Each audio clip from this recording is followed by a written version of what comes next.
Confrontation. What does the pen? Because I lost my pen.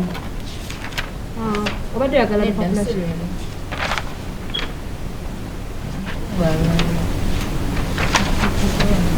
Your hands the one, so can't try it. No problem. Thank you. Good morning, excuse me. Madam, I was have you carried a pen? No.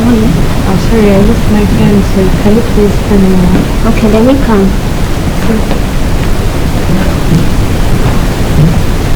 Good morning. Good morning. How are you? I'm okay, how are you? I'm very fine. What's the news? Obulamu mugamba ki? Njagala kunsayiningirako wano. Kunsayiningirako wano. Nsayiningirako. Empapula mukama wange azeetaaga zino. Gusayininga busayinizi naawe sikutawanya resite nedda. Naye resite olimba kati ate nkutawanyiza okusayininga busayinizi sikusayininga wano. Kale bamala okusayininga ngoze. Yenga ngenda sayininga. Sayininga. Excuse me. Empapula ezo kati nga bwe baba. Yes boss. Shemo, what are you doing here? Is this your office? Let us see. Oh, Stamilism office. Excuse me, Rusty. What is going on? Is this a client? Signing something. Signing what? A client in position. What does it take? How do you behave like that? This is an office. Imagine you are in the office. Go come the same come there or that the Montebe. People take jobs serious. I'm sorry. No, we're sorry for what? Is this your office? But go, disappear. Go. We are sorry, we are really sorry. No, you don't need to be sorry. But because you know what you've been doing. It is intended. Simply sorry. Here at the reception. We are sorry. Let me tell you people. Mjala manchi mukula. Tuweza back reception. Oliaza Africa to reception. In my office. In my office. Just imagine. No way. I don't want that. I want you to behave like a profession. I'm sorry. You are in the front office, you are doing ticket things. I hate that. It will not happen again. I always ask for files, told you first, told later, we're gonna come, do this file, don't do that file, or Limubano. I don't want that. I'm really sorry. Sorry, indeed. You see me again. I'm sorry.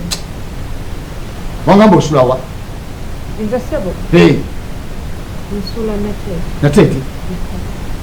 Okay. Onyuka anobola onyuka sana. Sawa kuminaje. Yuko wado imaze. Baada sina bimaliza naye baada nimaliza. Sasa ndio yako kujaji. Yajapo sawa ku Africana olego. Sabo twina wo client twina kusinkana. Ba client company yani.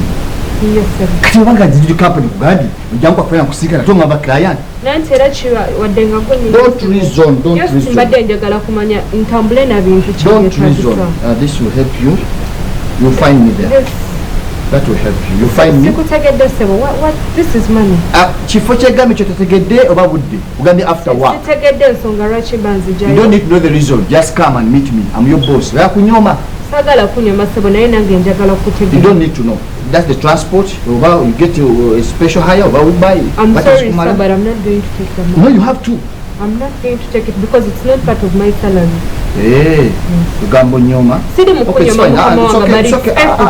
Don't take it further.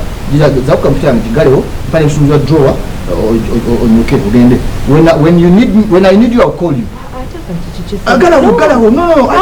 I'm the boss. I'm giving instructions, or you are questioning me. I'm going to come. No. Wait, let me take the money. I'm going to come. I think Gamba to wait back. Oyangu.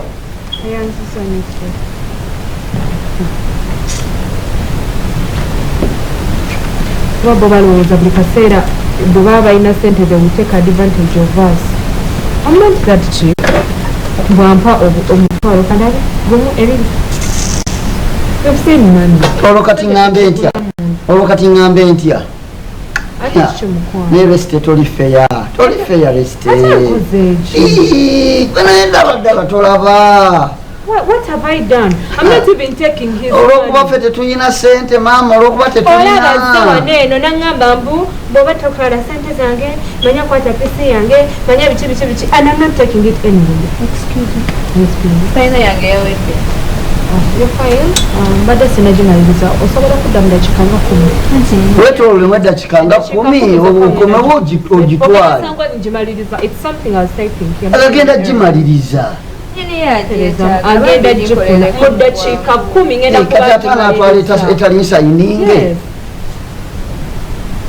maama tunalaba n'emirimu okimanyi naabo abaana balina ennugu balowooza nze sirina budde bwange naye ddala tuli feya kiki kyemba nkola singa mbadde nyina obusobozi ekyo nange naali kisobodde naye sirina naawe obeegaseeko mulimu kunnenya nedda ate sendemu ozikkiriza naye mwe mulowooza nze sente sizikirizaako just angambye mbwemba sizikkiriza agenda kukola ki agenda kungoba nange ne mugamba ate okutwala obutwala sente ze naye oba owulira ngaojagala ezo nzikuwa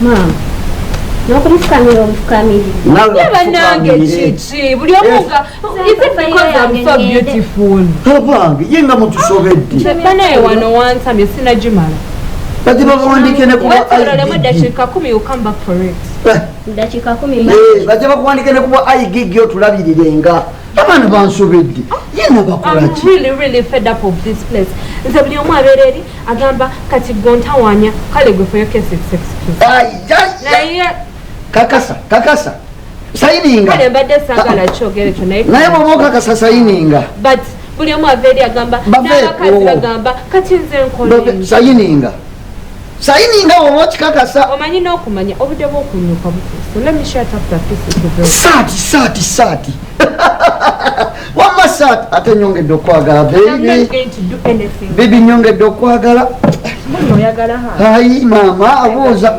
nawe tosonyiwala bebatuzaala balyoke balowooze nti tuli bakitalo nnyo oba bo beba ekitalo ennyo